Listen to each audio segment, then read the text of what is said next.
දැවටු බිලි කොකුවල බැඳෙන මසුන් ලෙසින්නේ බිලි කොකු වැනි කම් සැපයෙහි පුහුදුන් සිත බැඳෙන්නේ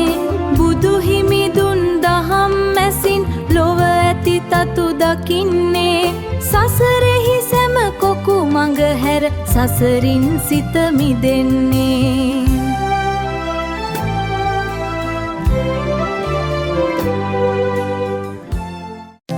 දැවටු බිලි කොකුවල බැඳෙන මසුන් ලෙසින්නේ බිලි කොකු වැනි කම් සැපයෙහි පුහුදුන් සිත බැඳෙන්නේ බුදු හිමි දුන් දහම් මැසින් ලොව ඇති තතු දකින්නේ සසරෙහි සැම කොකු මඟ හැර සසරින් සිත මිදෙන්නේ